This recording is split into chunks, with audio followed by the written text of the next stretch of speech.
৮ বছরের ছোট্ট রামিসার মাথা কেন আলাদা করা হয়েছে? গা শিউরে ওঠার মতো ঘটনা। যারা এই ঘটনাটা শুনেছে চোখের পানি ধরে রাখতে পারে নাই। ছোট্ট একটা বাচ্চা, বাংলাদেশে মিরপুরের ঘটনা এটা, এই 2-1 দিন হলো।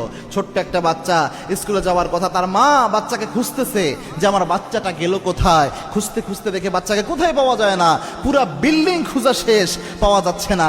অবশেষে দেখলো পাশের ফ্ল্যাটের সামনে ছোট্ট বাচ্চার একটা জুতা দেখা যায়, একটা জুতা পরে আছে। মা চিন্তা করলো হয়তো এই বাসার মধ্যে ঢুকতে পারে আমার ছোট্ট মেয়েটা। মা দরজায় নক করছে, কিন্তু ওই দরজা খোলা হচ্ছে না। যতবার নক করছে কোনোভাবে ওই দরজা খোলা হয় না।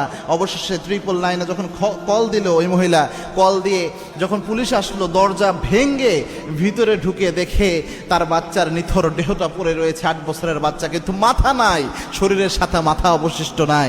যে বাথরুমের দিকে যেয়ে দেখে বালতির মধ্যে মাথাটা পড়ে রয়েছে। এরকম মর্মান্তিকভাবে জমিন থেকে বিদায় করেছে।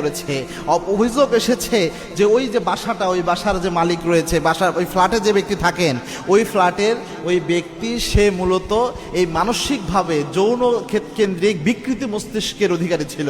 মানে এই যৌন কেন্দ্রিক বিকৃত মস্তিষ্ক থাকায় এই ছোট্ট বাচ্চাদের উপর অমানবিক নির্যাতন তার শরীরের উপর চালিয়েছে, শ্লীলতাহানি করেছে। অবশেষে প্রমাণকে লুকানোর জন্য এইভাবে তাকে জমিন থেকে বিদায় করে দেওয়া হয়েছে। বাংলাদেশের অবস্থা কোন জায়গায় গিয়েছে? এই ধরনের ব্যক্তির যদি স্বাভাবিক জেল হয়, এ বের হয়ে আসলে আরো 10 জন এখান থেকে উৎসাহিত হবে যে বের তো হওয়াই যায়। এজন্য এদেরকে একটা শাস্তি কোরআনের দিতে হবে, এর বিকল্প হতে পারে না।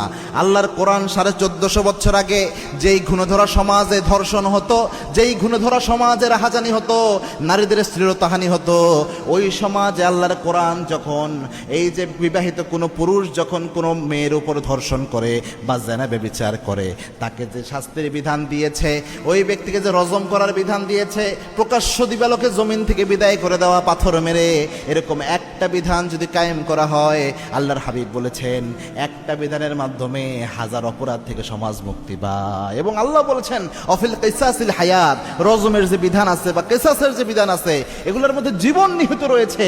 একটা অপরাধ আপনি শুধুমাত্র এই ব্যক্তিকে বাইতুল মোকাররম মসজিদের সামনে নিয়ে প্রকাশ্য দিবালোকে এর অপরাধের জন্য প্রকাশ্য শাস্তি দেন, ফাঁসি কাস্টে ঝুলাইয়া দেন।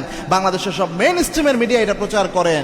ভবিষ্যতে কেউ এই ধরনের অপরাধ করার আগে 1000 বার চিন্তা করবে যে আমারও এরকম অপরাধের শাস্তি হবে। এই জন্যে কোরআনের বিধান ছাড়া কোনো বিকল্প নাই। এবং আল্লাহ রাব্বুল আলামিন এই জন্য বলছেন আলা লাহু খালকুল আমর, সৃষ্টি যার, আইন চলবে তার। এই পৃথিবী যদি সুশৃঙ্খলভাবে চালাতে চান, অন্যায় যদি পৃথিবী থেকে বিতাড়িত করতে চান, আল্লাহর আইনের বিকল্প কিছু নাই।